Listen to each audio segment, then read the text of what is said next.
Hello, everybody. Welcome back to the Mama Project podcast. I have a guest here today, Anne Runkle Linker. I met her about a month and a half ago at the Batavia location where I teach classes, and I always love meeting new moms, but also who have like a special niche. And we talked a little bit about she coaches clients for divorce and career support. And so I thought it would be really good to have her on. And we're going to talk about both things. We're going to see how both topics land in this Mhm. conversation. But Anne, thank you so much for being here today. Thank you, Christine. I'm thrilled to be here. I was so excited to meet you and get to know you and do some fun workouts with you. And I love talking to other moms who help moms in any way that they can. So I'm excited to chat today. Absolutely. Yes, I do too. And especially when it's definitely a topic that I can't speak to. But right, but I'm not divorced Mhm. but the career stuff can definitely Mhm. apply. So I Yeah, am really curious to pick your brain on that topic. you But got it. I definitely know women and family members who have gotten divorced. Yep. So I am eager to hear how you can help them. But before we get into today's topic, give us a little brief bio of who you Mhm. are, what you were doing maybe before you had kids, and Mhm. how your story led you to what you are doing today. Yeah, absolutely. Be happy to. So I am currently married. We have a blended family. So my husband's name is Justin, and he and I have four boys blended together, I should say. We do not have any children ourselves, together, but we have four boys together, and we are a little bit of an atypical blended family because we do have either sole custody or primary custody of all four. So we're one big, loud, messy, blended family of four boys full time. So definitely from ages, let's see, a youngest is almost 9, the oldest are twins, they're 17. So I'm kind of running the gamut of elementary school to high school mom life. And it is definitely it's it's a circus no matter what season you are in as a mom. I'll just say that. So as you had said, I am a certified divorce coach. I'm also a certified career coach, which is I sometimes get kind of funny looks when I tell people what I do. I am not pro-divorce. I'm not advocating for divorce. I don't want people to be, pushing themselves toward divorce, but I recognize due to my own personal experiences, which I'll talk about in a moment, the reality of change in our life. We set off on one course, and sometimes that course goes awry, either by our choosing or by someone else's, whether that is in our personal or our professional life. And I strive to provide support where I can through those messy situations. So I often will say I help people navigate change. And the season of change that I'm specializing in right now is that divorce and career change season. There's a lot of overlap between those two, which I can talk more about in a little bit. But sort of how I got here. So my professional life for the last 20 years actually was in senior living. So helping older adults make a change decision to move from typically their long time, family home, selling the family home and downsizing into some sort of senior living community. I worked for a multitude of different types of communities, a multitude of different care levels, but really focused on helping older adults making a pretty significant decision. So navigating the waters of change, the emotional complexities of that change, the fear, the analysis paralysis, the overwhelm of research is something I've just spent a lot of my time in. And then back in 2000, gosh, I'm losing track of time now. I want to say it was like 17-ish, 17 or 18. I went through my own divorce. And so the younger two of my blended of four are mine biologically. So at that time I had a 2-year-old and a 4-year-old and went through a divorce. And the best way I can say it is when I got through that and the dust settled, I was able to reflect on the similarities between what I had spent my professional life doing, helping people go through change to move into a senior living community. There's actually a ton of similarities to divorce, which you can't see when you're in something like that, but after the fact, just a lot of reflection on that. And then, so I decided to use my experience to help other people. Because when you go through something as major as a divorce, you're sort of lost at sea, without a life preserver. Lifeboat is what it feels like. And so I set out to be that life preserver where I can. I can't rescue you, but I can help give you support and resources to help you rescue yourself through the process. Um, the career coach piece of it has just always been part of my life. When I was working in the corporate world, I did a lot of training, a lot of development, a lot of coaching, helping people grow in their own careers, a lot of hiring, a lot of firing, a lot of all that stuff. And I just have such a passion for helping people go through that season of change where you're considering, either by your choice or someone else's choice, a different option for you professionally. And so there's also a lot of crossover with divorce and impact on your career, particularly for moms who either have been at home or underemployed. They perhaps have been the primary parent for the kids and now they need to go to work full time. Um, there's a lot of opportunities there for me to help people go through that career change after they've navigated that divorce. So all in all, I feel like what I do professionally now is the perfect culmination of my entire adult life coming to be. And it just feels like such a pleasure to help people get through to the other side of the storm. Yeah, so first the career change Mhm. aspect of it. So I guess I'll just use my experience to spearhead this, 'cause and I know a lot of moms share the experience of working full time, Mhm. loving their career, loving what they Mhm. do. I mean, I Yeah. absolutely, and I still do. I still do very much love what I do. But then and then thinking like, okay, the baby's going to come and then I'm going to go back to work, whatever, 3 months later, 4 months later. And I had already sold my gym. So that was a Mhm. decision I made while I was pregnant, and honestly made it and had a lot of prayer with that, Yep. right? Like, am I Yep. making the right decision? But Yep. I just felt like, it was, I don't know, I just felt like the right thing to do going into having a child. And I'm so glad I did now, like in Mhm. hindsight, because I spend way more time with my daughter now than I do Mhm. working, and I'm grateful for it. But there are moms like me who just think like, okay, like I'm going to have this baby, I'm going to Mhm. take my maternity leave, and I'm going to go back to work. And so Mhm. many of us really struggle with that Yes. and Yes. think like, well, does this mean I don't love my career anymore? Like, what does this mean? And I just Mhm. don't think a lot of women expect that. I think you think you're going to have a baby and you're going to go back to work and it's just going to be normal, but nothing's normal about Mhm. becoming a mom and being a mom. Mhm. So, can we talk a Mhm. little bit about that and like maybe how women prepare for that I mean, how do women prepare for Yeah. that? Like while they're Yeah. pregnant, how do they navigate that? Oh gosh, Christine, I feel that to my soul. That was me as well. When I had my first child and I was at a high performing executive role and was like, oh, I'm just going to go on maternity leave and I'll be right back at work right after. And I did do that. I went right back to work after three. So I did take my full maternity leave, went back 3 months in. Um, and I want to say it was my second week back at work. I had to have my first work trip because I was traveling at the time for work. So, new mom traveling with the pump, leaving my 3-month-old baby home alone with my then husband. And just, I can remember so vividly the tears that I was shedding of I can't believe I have to leave my child. And just, it was so fraught with emotion and yet excitement to go back to work, thinking it would feel like it did before I left. Um, and then to fast forward, I did go back to work full time after my first. And then after I had my second, decided it was time to take a step back, that I just couldn't go through that again and wanted to spend more time with my kids. And so I did a lot of the things that I'm going to talk about here in a second to try to transition into that. And at that point, I was home part-time. I worked part-time for a small business in the area. And then was with my children.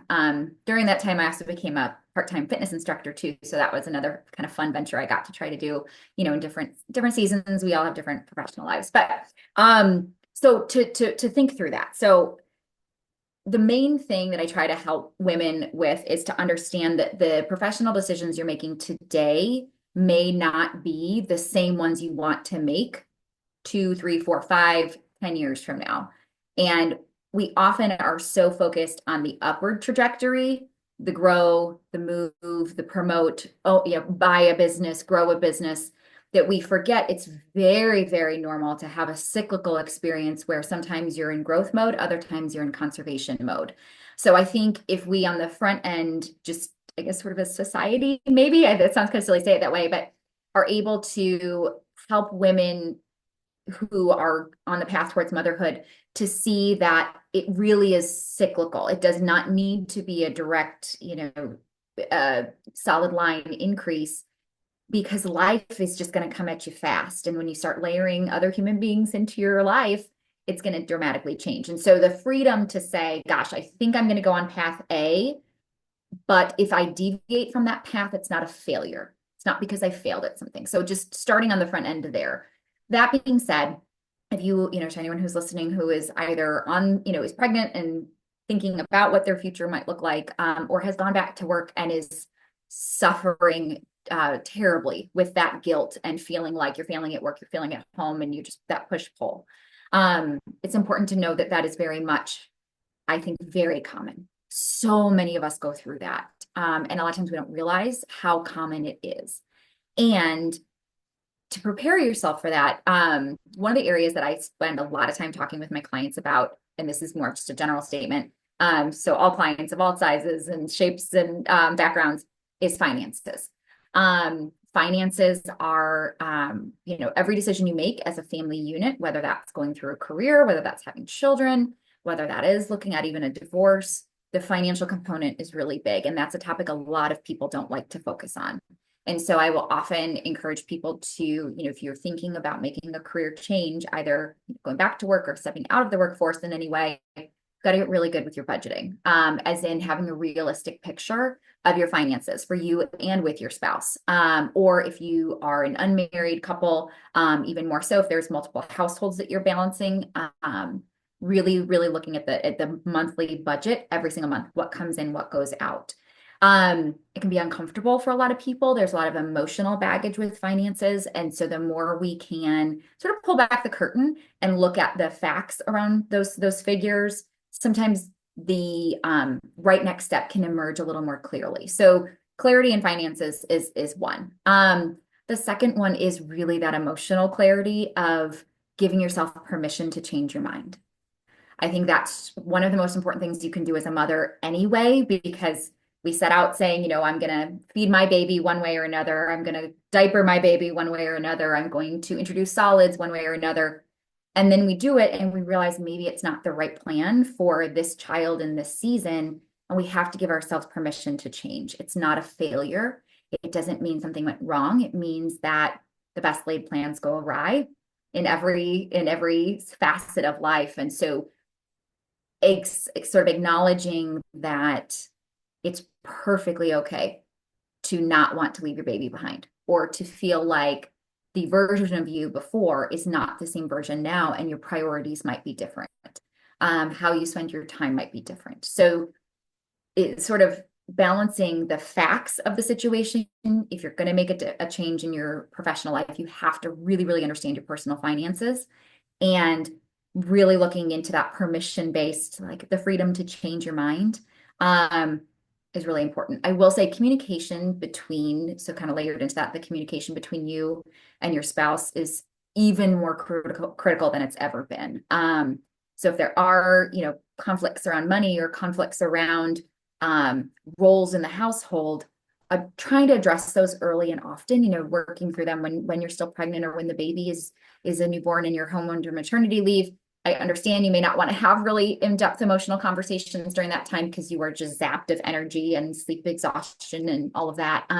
And the sooner you can set the stage of those conversations that allow for freedom to change your mind, the better. Even if it doesn't happen till child number 2 or child number 3, that you change your mind in what you're doing professionally. The sooner you can have those conversations with your spouse, the easier it can be to collectively make the decision that's best for your family. In addition to talking about career changes, how about, okay, so say you do those things, right? You go through, you weren't expecting to stay home, but you go through the finances of whether it's how much I make versus how much daycare costs. And maybe it does make sense for me to just stay home, or just okay, well, we're not going to go on a big vacation every year, or we're going to sacrifice some part of our budget so that I can stay home because this is more important to me. But then obviously you said it's cyclical. So kids Mhm. get to school age and you get a little bit more Mhm. freedom. And then you're Mhm. itching to do, like, I have some friends that are like, I'm so itching to do something, but like, I don't know what to do. I don't know Yep. where to start. Yep. How do you steer those clients in the right direction? Gosh, that's such a good question. So in some ways, every person is so different. It's hard to give a general answer to that. Um, and so I'm going to give a background answer and then actually answer your question. So one of the things that is really, so when I'm working with moms in particular who are feeling that itch or that need, sometimes it's a preference, sometimes it's a need to earn additional income. Yes, we first have to look at what is the potential earnings compared to the cost and the expense of going back to work, which usually involves childcare. And we look at not to say that, it's a one for one trade-off, but we have to look at dollars in, dollars out to start. So if I'm going to go to work, what does it mean from an additional expense perspective compared to what I might be earning? Then what we have to look at is flexibility. That's a really, really important piece that actually I would add should be part of the conversation of how do I build my career from the beginning to allow for some flexibility for those cyclical seasons. But definitely when you're working with considering adding additional earning opportunities into your day. Um, the flexibility piece, because I will often say to clients if I'm working with a mom who has younger children, because I now have the benefit of having older children, that they don't need us any less. As they get older, they need us differently. And so thinking through what your opportunities are today based on your kids' school schedule, activity schedule, daycare availability, and then what might that look like as they get older and their lives are moving in a different direction. They now have after school activities. You have one kid in one school, maybe there's a sibling in a different school based on ages, and you're juggling multiple starts and stop times. And so we really just try to map out all these moving pieces, both for today, but also to forecast 5 years down the road, because it's about making decisions that work for you today, but also that flexibility to see where you might be 5 years from now. And there are ways to, find small opportunities for yourself. I always something like being a substitute teacher is actually a great side gig, if you will, for moms where that works for their schedule, because it's not a constant cycle of employment, but it's a way to infuse some outside of the home opportunities. There's a lot of, different things people can do, but we want to look at what your needs are now and how your life might adjust in the next couple of years as well. So that you don't feel like you're starting and stopping in a constantly over, a period of time. So I did mention the book The Power Pause to you, Yes. that I just Yes. got It's at the done top of my reading. list now. Yes, it's a really, really Uh-huh. good one. But it also talks about the opportunity for entrepreneurship, right? Because Yes. it is the most flexible. And Yep. you and I are here talking, Yep. and we like kind of have our own businesses, Mhm. obviously out of our own experiences. So you're a Mhm. certified divorce and career coach. Yep. That's true to what you experienced. I am a postpartum fitness coach. I specialize in working with women with prolapse because I struggled with that. Mhm. So Yep. I just feel like women have such a great opportunity to do something new in this season and Yes. not be afraid Yes. to explore their true passions. Would you agree with Yes. that? Yes.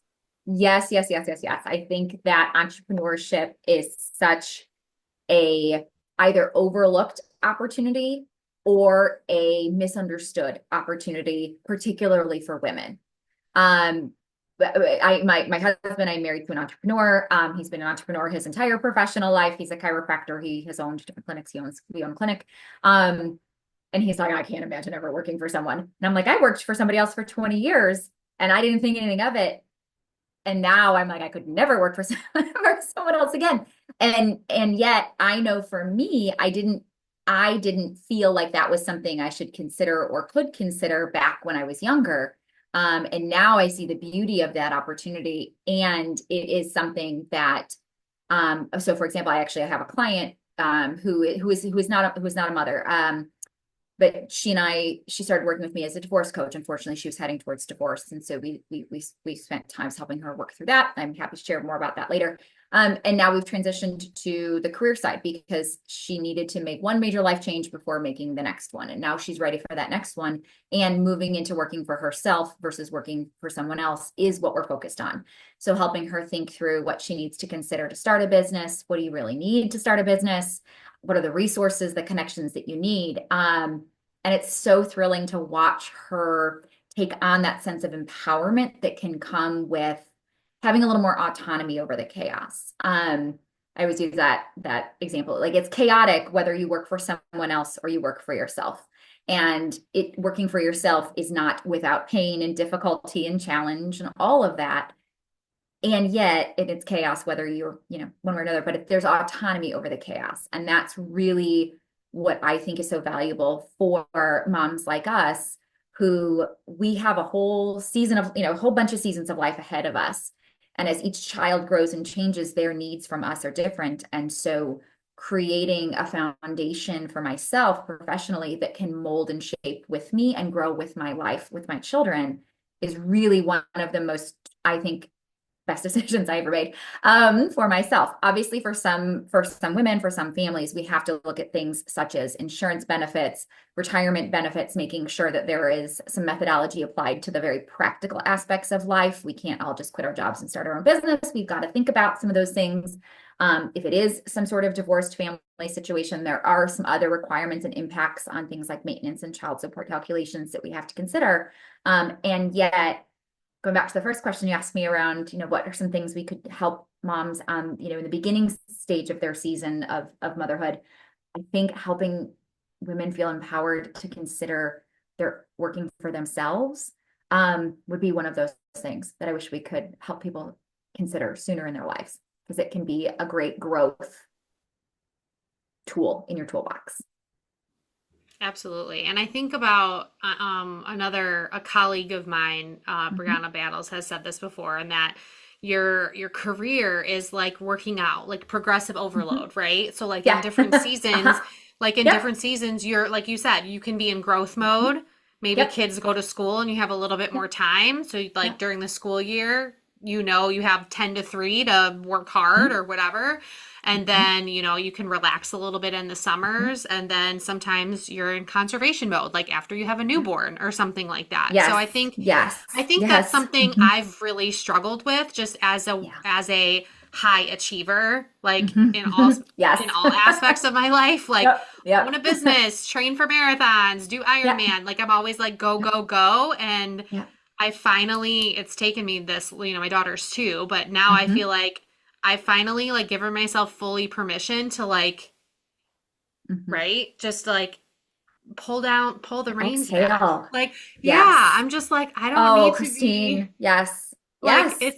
it's really a Mhm. hard thing to like Yes. Yes. realize, but and I think part of the problem is social media, right? I mean, Oh, yes, yeah, ma'am. Oh, goodness. I I mean, could spout for hours about that. I Hmm. don't know about you, but I've had to I just went off of it for the Lenten Good. season just to take Yep. a break, but honestly, like I already feel like I'm less anxious. Hmm.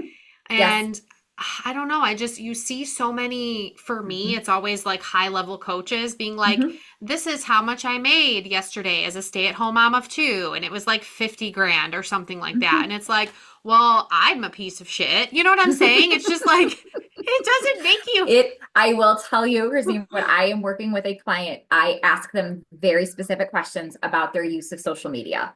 The doom scrolling, all of it. Doom scrolling also can happen in the career search world too. So, I count that as doom scrolling when you're mindlessly scrolling job boards. It's very unhealthy. But the doom scroll, the impact of social media, obviously the comparison component, the absolute flood of information of intake, the drinking from the fire hydrant, and every 90 seconds it's something different that's going to make you laugh, make you cry. Like, we are not wired to weather that kind of storm, especially when we are early in our motherhood journey and our hormones are all over the place and our sleep patterns are all over the place, and we may not be back in a full workout mode, which I believe so strongly in having a very, diligent and focused fitness plan for every season of life.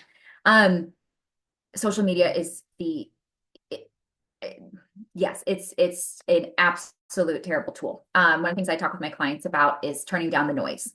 And that is one of the areas where we need to turn down the noise, because especially for someone who, when we are stressed about our professional life or our marriage, if we're going through a divorce, those are two of the most stressful situations you can go through besides having a newborn. And we're often up later than we should be at night. Many women, myself, I used to do this, I don't do it anymore, but coping with wine at night. You're up having a glass of wine. If your kid goes to bed, you're just trying to de-stress, and you start scrolling, and all you're seeing are people who you believe are living a life that is better than yours. That is the worst thing you can do for yourself, because nothing in social media is real. And I myself have taken quite a bit of hiatus as well from social media. If anyone was to go to my business Instagram page, I don't think I've posted in like 4 or 5 months. I just have no interest in it. I don't want to talk to myself, which is what it is when you post on Instagram. You're just talking to yourself. I don't need to see my own self that often. And I don't want people to make major life decisions based off of 90 seconds or less of something I might say. And yet that's what happens, is we judge our own lives based on 90 seconds of someone else's very curated, took 17 takes to try to get it up, or whatever it is that they did, or they're being paid to do it, and they don't, they're not disclosing properly that they're being paid to do this. And yet we then start making decisions about ourselves, what we think of ourselves, what we should be doing, what we're not doing enough of. Our marriages are a mess. Our children are all doing things wrong. They're not achieving the right benchmarks or whatever the things are. Our businesses, we're not doing enough. And it's all lies. It's all bullshit, pardon my language, all of it. And so helping clients of mine try to turn down that noise and get off of social media is honestly something I spend a lot of time talking about, because there's nothing good comes from it. I don't care what success story you want to bring to me, nothing good comes from it. And for good reason too. Yeah. Absolutely. Mm-hmm. So, how about, because I've seen this too, the Mm-hmm. woman who she really wants to stay home, Mm-hmm. but they just can't afford it. Like they need Mm. two incomes Yep. and she needs to work for financial reasons. Yep. She would rather stay home but doesn't want to, because that could cause tension also, Very much. right? In a Mm-hmm. family unit. So Yes. talk about that aspect of. Yeah, I mean, that's such a very real and common situation. Even just going back to the social media piece, you don't the feeling of needing more to be enough is so troubling. And when we're trying to make decisions with those black and white facts and figures of what works for our family, we want to turn down the noise of the influence of what enough is for our family. So there is the determination first and foremost of, what are we currently spending and making, and what are the true facts and figures in and out as it is today if nothing changes. Like, we have to look at that and get a pulse on that. Then it starts to become, what is the goal for us as a family, and then what would it take to get there. And there are absolutely times where we are sacrificing where we need to sacrifice, and we just can't make it work. So we need to have two incomes, and that's a really hard one. So sometimes that is a gap in alignment between the spouses of what it means to have enough and to be enough, and what the priority is for that season. And when that is the outcome of situation, I will often refer people to working with a therapist or a marriage counselor, not for like our marriage is catastrophically broken, but how can we work through perhaps some of these financial issues and challenges, because it can also become something much bigger than it needs to be down the road if resentment starts to sink in. If one spouse is saying, no, we can do with one income, we just have to cut here, here, and here, and the other spouse is saying we can't cut there, we don't want to have resentment kick in. So I do often recommend some version of additional third-party support for the couple to be communicating and trying to get on the same page. And then when it is time to say, okay, we're on the same page and we just can't make it work, I have to work, I have to get the health insurance through my full-time work, then it becomes, okay, how do we look for the non-negotiables, which might be a job that meets a certain salary requirement, has a certain insurance benefit requirement, and a certain geographical benefit. How far are you willing to commute, or can you commute, or do you need, like, we try to build like a non-negotiable list and then really dial in to figure out what type of role might fit that. For some people, it is finding a job in the school district. That is something that has happened for a lot of moms because their hours are at least contained, or the days on, days off are contained to the same schedule for the most part. Sometimes it is looking for perhaps a role that falls outside of your expertise, but provides you the financial and the flexibility that you need to be available to the children. Other times it is just kind of coming to terms with the reality of this current season and seeing if they are on the same page with their spouse that, okay, for right now, we do need two incomes. What would it take to get to a point of only needing one? And what does the other spouse need to do professionally? Sometimes that means two job changes, if you will, right? To get to a goal that today is not achievable, but 2, 3, 4 years from now, we want to be able to live on one income. What would need to be true to achieve that? And then how can you get there? So the teamwork between the spouses and the communication between the spouses and the alignment of the values and the priorities of money versus time, et cetera, have to be aligned to really be able to make those decisions.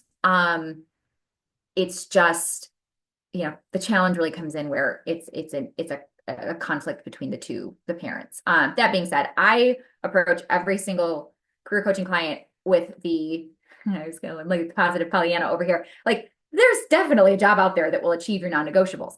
It just might take some effort for us to get to that point and refine what those non-negotiables are as we get closer to finding you the right fit for right now. I use the acronym NBG a lot with my clients, of next best gig. So if you need to find something, it doesn't have to be a forever thing. It could be situationally specific to get you to the goal of being home full time in a few years, or being flexible, or starting a business, a few years from now.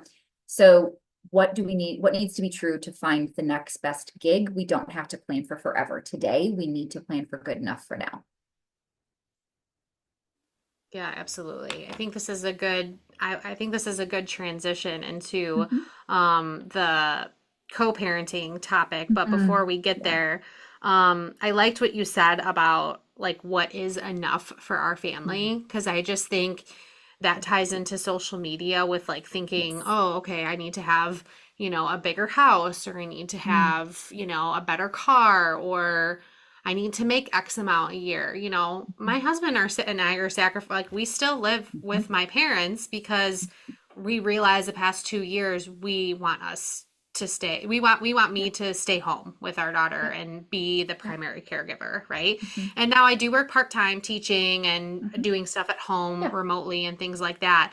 But kids are just going to keep growing and right, like Mhm. seasons are going to change. But when I realize like, okay, I really only have so much time with her at Yep. home when she's this Yep. little, Mhm. and like I want to be the one, like, Yeah. trust me, she's 2 and she's Yep. spicy, right? Yep. So like Yep. so like dealing with the tantrums and the whatever, it's not Uh-huh. easy, but like I still rather be the one that deals with them, Yep. Yep. for this season. So, moving on to like the parenting topic and divorce, but Mm. like Yeah. we'll start with the relationship aspect of it. So, I've seen a statistic, we probably all have, that like, 50% of marriages end in divorce, right? Mhm. But I think Mhm. the statistic is even higher when you have kids ages 0 to 5. Mhm. Why do you think that is? Oh, goodness. Um, I know that's a loaded question. yeah, no, no, no. It's such a good one. But It's yeah. such a good one. And so I have a lot of feelings and thoughts on divorce in general, and then specifically those statistics in that age group. So in general, I always tell people, like, I want your marriage to succeed if it's possible. I think we need more good or great marriages in this world for people who are struggling to look to, not in a social media comparison, but in a real life aspiration of what it can mean to be in a healthy, resilient, sturdy marriage that can weather the multitude of seasons that come with family life and growing old together. I think so a hot take, if you will, that I have, that starts to get to the question that you asked. I think currently, so I do work with men and women. So from a divorce standpoint, I do divorce coaching for men as well. The reality is more women ask for help than men. So that's the reality, but I do work with men and women. That being said, majority that I have my clients are women, many mothers, several that aren't mothers.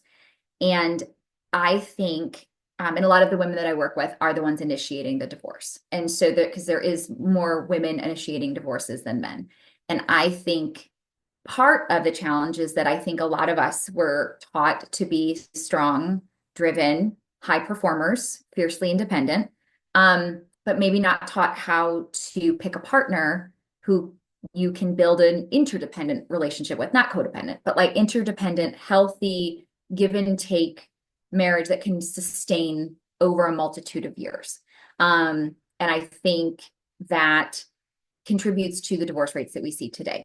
I think particularly with the young age group, I think it ties in with women don't realize, I don't think that we're really equipped to understand how hard it is in the beginning, but that it's only a season and it's temporary. And what is it that how might you change through those early years? And what might you need from your spouse during those early years? I also think that's one of them is maybe not being at all prepared for what's about to happen. And then you end up on the other side and you're like, do I hate my spouse? Do I hate my partner? Do we need a divorce? Then we rush to divorce. And maybe it wasn't really that. It was that both parties were just ill-equipped to navigate this new season. I also think that for some, if the marriage was already on the rocks, but we were masquerading as happy, when you introduce a child into that masquerade, it shatters the facade. And when you were duct taping, and as my husband, my current husband always says, is like put together with like dental floss and duct tape. If your marriage was put together and holding on by like dental floss and duct tape, the children are going to completely collapse that facade. And when that happens, often in those early years, that is when you'll see someone start to accept the reality that this was probably not a great decision and maybe we need to move towards divorce. So it can be for a multitude of reasons, but I do think the intensity of those first 5 years where there's a crack, it becomes the size of the Grand Canyon and we can no longer pretend like this marriage is working. So I think there's a lot of reasons, which I just rambled off a lot of different reasons. But I do think each of those are small pieces that lead to a problem, I think that we are facing. Is there a way to prevent divorce, and what steps can a couple take before they reach that point where Mm, that's like the last yeah. straw, I guess? Yeah. Oh gosh. So in some ways, I'm not qualified to answer that because I'm not a licensed family therapist. I don't specialize in working with couples. I can only speak to either my personal experience or what I've seen with clients. And I think I really want someone to try everything possible before proceeding with divorce because a divorce might only convert, I use this analogy. It's an analogy. It's not meant to be real life. It's like converting a death sentence to a life sentence. Like you still have this person in your life for the rest of your life if you share children. So a divorce isn't going to solve every problem. So we need to make sure we've tried to solve all the problems. It might be a communication issue. It might be a core value misalignment. It might be any number of things. And so finding a really astute marriage therapist, if you're part of a religious organization, part of a church, there's often marriage counseling resources available through a church or so on. Really trying those different opportunities to try to save the marriage if it can be saved. Obviously, if there is a domestic violence situation, if there is an abusive situation, that is different. And there are resources for domestic violence that we need to take very seriously. It is very sad to me when people go through a divorce. I wish that it wasn't I wish that it wasn't what it was. Even though I navigated it, I filed for divorce. I initiated the divorce myself from my first marriage. My children were very young. They were 2 and 4, still diapers, all of that. My now husband is, I'm with him because he himself went through a divorce, and I have the 2 most wonderful stepsons in the world. And I wouldn't have them if divorce wasn't part of it. I think that we there I don't necessarily have the magic answer, but I wish that there was more willingness of both parties to work together, to stay together. And that's just not always the case. So I don't know if that really answered the question per se, but I think that's the best way I can say it. Yeah, I guess like in your own situation and then Mhm, like situations that you've helped clients through, mhm, I guess, is there a, I don't know how I want to word this question. Like you've exhausted all options type of mhm, thing. Are mhm. there like red flags that like them not like you just said like Mhm. them not willing to work on Like, it how do or you work on know? themselves? Like how do you Yeah, I guess that's a good yeah, yeah. question. Yeah. How do you know Mhm. when it's time to like call it Mm. quits? That's the $1 million question that there's no good answer to. So, when people come to me and say, I don't, I don't know that this is what I want to do, I just need help and I need information. Um, so how a way to know is really looking at yourself and what effort you've put in. And then, yes, looking for collaboration and participation from your spouse. Are they willing to go to marriage counseling together? Are they willing to admit that there's a problem? If they themselves are contributing in a certain way, or if you yourself are contributing in a certain way through addiction or through any sort of unmanaged mental health issues, what are some action steps that can be taken, and what is each party's willingness to take those steps? Um, what I often encourage people to do is to collect the facts while they're still figuring out the feelings, which sounds maybe silly to say it that way. But what I mean by that is when you are spiraling at the end of a marriage or at the potential end of a marriage, all you can see is almost right in front of you. And the reality is, even if you do divorce that person, if there's children involved, you will be attached to that person and them to you for the rest of your life. And sometimes we don't realize what that actually means. And through talking through what divorce really looks like, what does co-parenting really look like, what happens in a divorced life, again, going back to social media, there are countless men and women out there making money off of divorcee content, talking about how great their life is now that they're divorced. And I don't begrudge them having a positive life. The life I have today far supersedes any dream that I could have ever created. I tell my husband all the time, he makes every single dream of mine come true. Um, and yet, to get to that point, it is so tough and so rough and so fraught with landmines, if you will, that we can't let people think those things don't exist. So, meaning we have to collect facts. What does it mean to get divorced? So, for example, you and I are in the state of Illinois. What does it mean to get divorced in the state of Illinois? Every state is different. What is divorce? What is the process? What are the steps? What is the cost? What on the aftermath does it look like to co parent with someone you can't stand? But you were once so in love with that you married them and had children together. If you're in a high conflict marriage where there's toxicity, potentially abuse, which abuse can look like a lot of different things, um, how do you co-parent with that person? And what does that look like? And what about your children? I talk with my clients a lot about keeping the children at the center, not the middle, meaning that child is 50% that other parent. To have that child go from having both parents in a household to parents in 2 different households completely changes the trajectory of that child's life. That doesn't mean it's the wrong decision, but as the parent, you owe your child appreciation for the magnitude of that choice.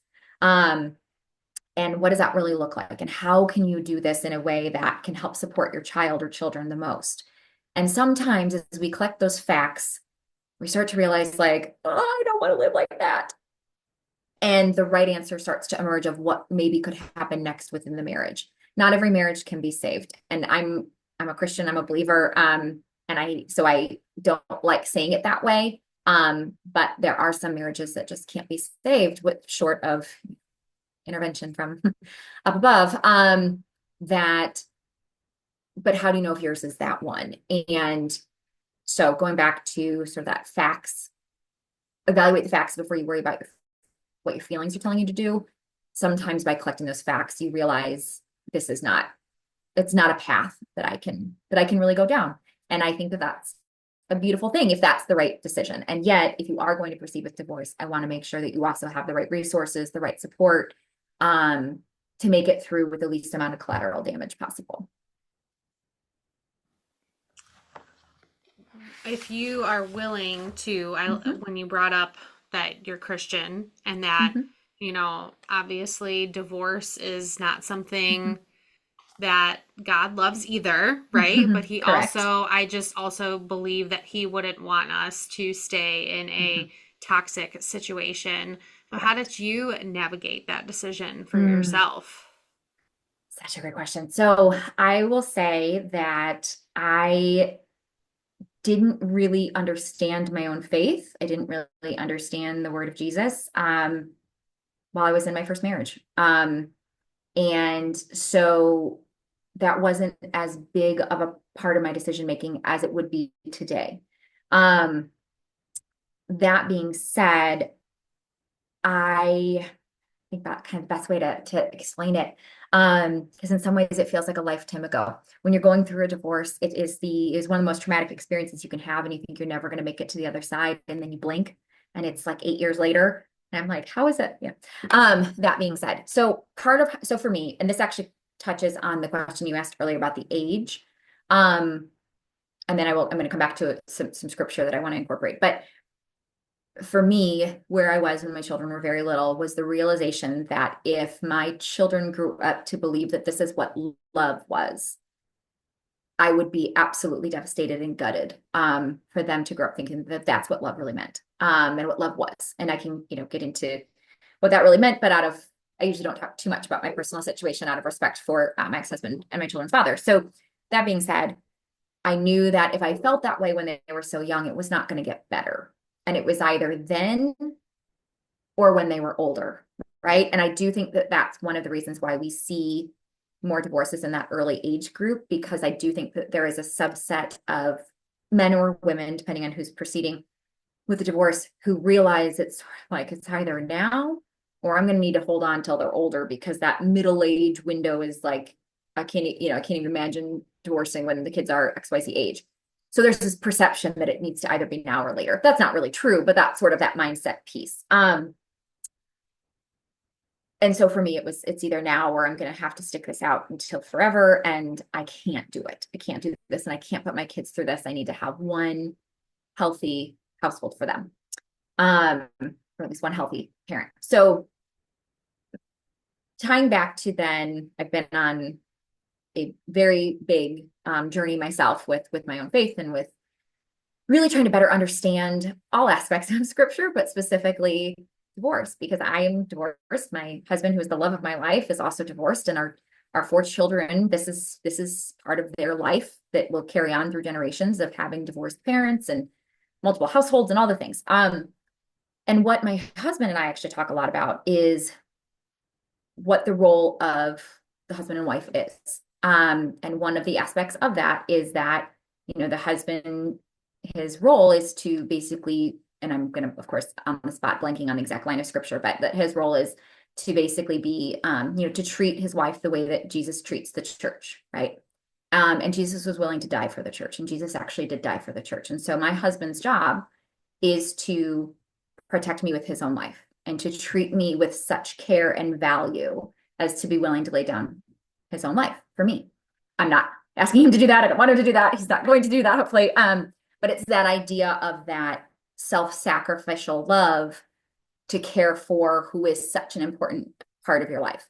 And I think in many marriages that is missing. And that was certainly missing. I was not an innocent party per se in my own marriage. There's lots that I can reflect on of my first marriage of probably not being, the best wife I could have been. But I do think that there is that component of the caretaking and sensitivity and compassion and love that a husband has for his wife. And when a marriage is absent that, that's not how God designed marriage. And let alone abuse and adultery and all of those things. But even when those are missing, there's a certain role that you're supposed to have in your marriage to create that interdependence, to become one. That's not just a physical thing. That is an emotional and a spiritual piece. And I think that is missing in a lot of marriages. And I do think that piece of that caretaking and self-sacrificial love that Jesus has for the church. I can say, like I know my husband had that for me. And that creates a safety in a marriage to be the best wife that I possibly can and the best mom that I possibly can. So I don't know. I don't know if that really answered your question. And if there's any experts listening in scripture, do not quote me on it. But I do think that piece is really, really important in a healthy marriage. Do you feel like going through your own experience brought you closer to faith? Yes. Yes. Yeah. Very, very much. I often will say that. So 2020, obviously we are now at like the 5-year anniversary almost to the day of when the state of Illinois shut down, let alone, the declaration of emergency. But so I was a single mom at the time. My kids were 3 and 5, I think then 4 and 6, maybe 4 and 6. I can keep it straight now, but so they were little. They were preschool and kindergarten age, and I was a single mom working full time, juggling the crazy life that is being a single mom of 2 small children. You mentioned your spicy daughter. I have very spicy children as well. And so juggling all of that was a lot. And then 2020 hit, and my entire world imploded. I was actually laid off during that time as well. So just from a personal experience standpoint, I have lots of experience with career changes. I've been laid off twice, once during the Great Recession and once during COVID. But the one during COVID, I was a single mom and having to figure out how to take care of my kids who couldn't go to school or daycare, and I'm trying to work and then I don't have a job. It was a very, very, very dark, dark time. And that was really actually that is when I gave my life to Christ. That is when I had nothing left and I could not see my way forward. It actually makes me tear up thinking about it. But I can remember just some really, really, really dark nights. Finally getting the kids to bed, and I'm just, stuck alone in my townhouse. I had sold the house that I'd had with my ex-husband. I had sold that, moved my kids into a townhouse, which was one of the best decisions I'd ever made. And just one night, and it was probably April, so we were a few weeks in, and just crying and then feeling the lightness kind of step in. And then from there, life just continued. But I had tried to have a faith journey when I was younger, and when I was in my first marriage, and it never took. But when I was on my own, it took. And we are very active in our church now. All 4 of our kids are involved. My husband and I are both involved in small groups through our church. It's a big center point in our life. And the peace that brings our home is actually incredible. And I know that's not for everyone, and I understand that. And not everyone listening is perhaps sharing in that same mindset, but I will say it is the greatest gift we've given our kids, and to each other, is being heavily involved in our local church. Yeah. Well, you talk about, I'm not worried about going that way with this podcast, because Yeah. I think that that could be a big missing piece in marriages also, is Agree. that foundation of Yes. faith Yes. and having that to lean on in hard times. Agreed. From both aspects, right? Like, yeah. I think it's kind of funny because that tees up actually. So one of the things that I I don't have a trademark on it. Maybe I should, but one of the things I work with my clients on is what I call the 5 F's of moving forward. And it's a framework that I created back during those kind of dark days to help people going through hard times and change and transition, the 5 F's of moving forward. And I use this with my clients who are going through career change, clients who are going through marital changes, if you will. And the number one thing is faith. That's at the top of the list. Faith is the first F. And for some people, that's not going to be an organized religion or a faith in Jesus Christ. It might be, I do work with people of a multitude of faiths. And so for them, faith is very real, but it's going to be a different type of faith than I might have.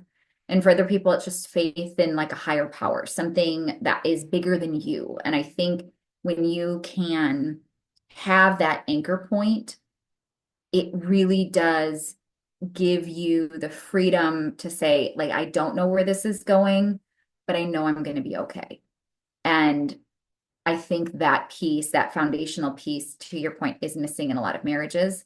It's missing in motherhood a lot. We are so overwhelmed and consumed about what we think is not going right that we often miss, like, maybe it's just hard at this season and there's a much bigger, beautiful plan at work that we just can't see right now.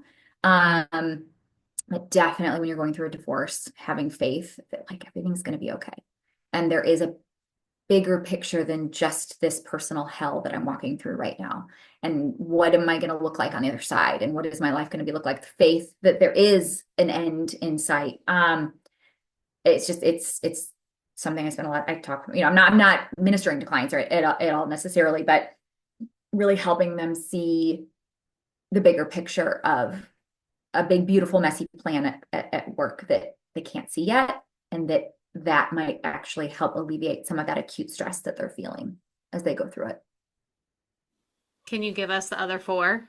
Oh, I'm so glad you asked, Christine. Because the second one is fitness, which is right up your alley, right? Yes, fitness. absolutely. Fitness, exercise. I always tell people, like, this is not meant to say like you need to be in shape or you need to like look a certain way. It has nothing to do with aesthetics. It has to do with taking care of yourself, because when you are going through that personal hell, you need to move your body. You need to get the good chemicals going. You need to get the hormones going. You need to do something that is not focused on the big thing that you're stressing about.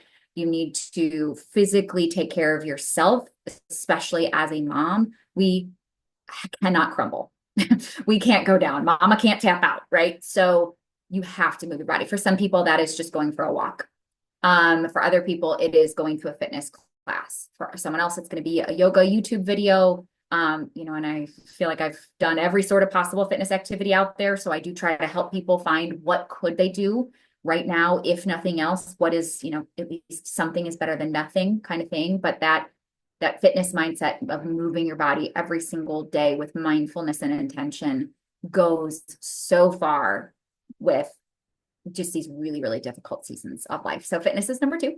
Number 3 is family. So family can be a good word or a bad word, depending on your personal experiences. And so family is whether it really is by blood or not, but could be by choice. Family is like the closest to you people. You have to have those people where you can be your fully authentic, broken self and really let them in to help you make decisions. You don't need, not everyone gets a vote, if you will, right, on what you're doing or what's right for you, but your family is the people that you're trying to help, the people that are impacted by the decisions that you're going through, and can be part of that kind of inner circle of decision making that you're going through, and just that really good objective sounding board who are going to walk through this journey with you. So kind of that like opening yourself up from a vulnerability standpoint to those people closest to you.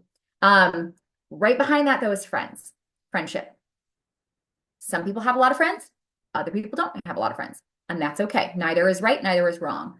But it's the idea that you have somewhere, someone, some group of someone's to go to let your hair down, to step outside the chaos, to take a break from the intensity of whatever difficult thing you're going through. Because those are also the people who are going to kind of like scrape you up off the floor when you really need it to, right? You need a safe place to fall apart.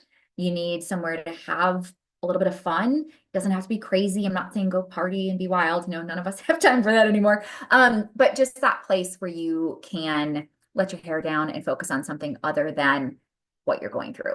And then the last one is more of like a mindset piece, and it's an acronym that I came up with called FITFO. FITFO, also known as figure it the F word out.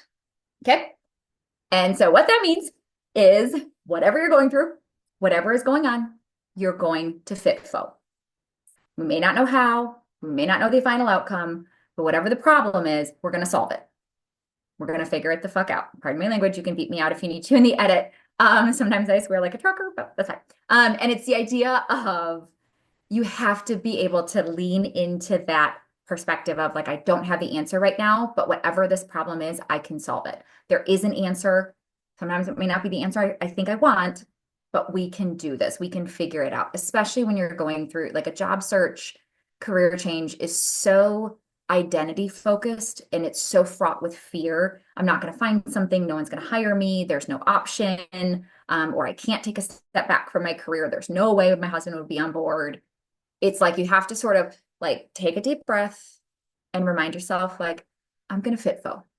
Whatever it is, I'm going to FITFO. I'm going to figure it out because I can. There is a way to come to a solution. So, and when I have that one last, especially because I talk with some really like through some intense conversations, it always gets a little giggle out of people too, which helps lighten the mood when we are otherwise talking about really crazy, hard things.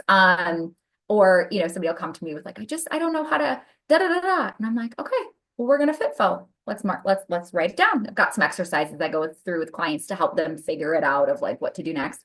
But it's also just a reminder of how much is within our own control. There's a lot that's not. Obviously, that ties back to faith, but getting really good about the things that you can do and then making a plan to keep that action and that momentum going so you can get through to the other side. So those are the 5 I F's. love it. Such a great conversation today. So I'll have this be the last question. So, what Sure. is some advice that you would give a first time mom? Oh, goodness. Oh, my goodness. Okay, you got to give me a second on this one. Um, Advice for a first time mom.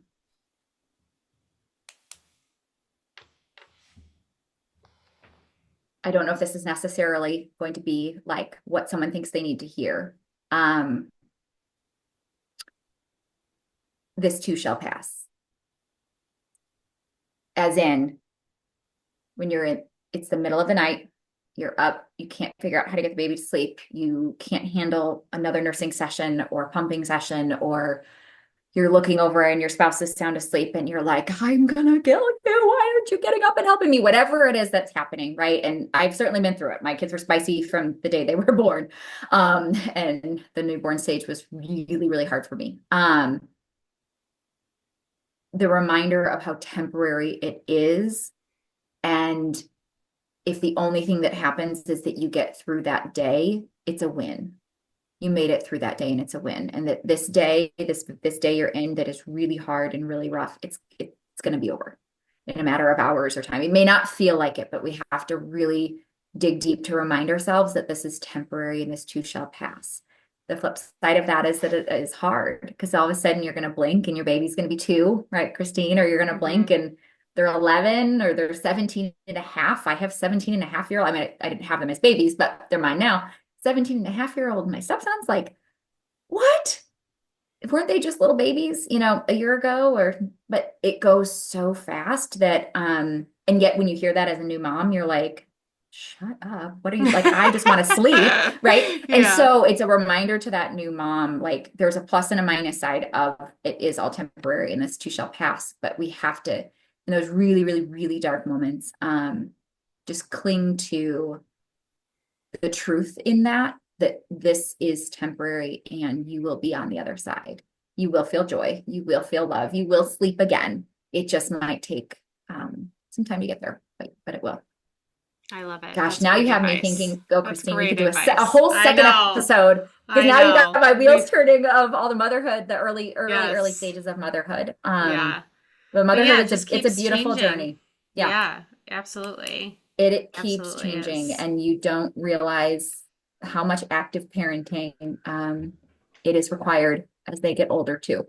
Yeah. Um, So I parenting bet. is a long game. Parenting is a long game. Yes, It's not just about the right now of what pacifiers and what bottles. And again, absolutely. as we said, turn down the noise of that social media because nothing productive is coming from that. Talk to moms in real life. Don't do the social media ones. And I think that's a great way to end, and that like Yeah. motherhood is a long game, but so is our career, and Yes. so are our There marriages, are right? And marriages. It's a like, long game. right? So like we Yes. just need to weather the storm Yeah. together, you know? Yes. So Yes. finding Yes. that partner that we can have that Yes. relationship with and be our most Mhm. vulnerable selves is Oh, so crucial through all these mhm. life transitions. Yes. I'm very Yes, I lucky. agree. Mhm.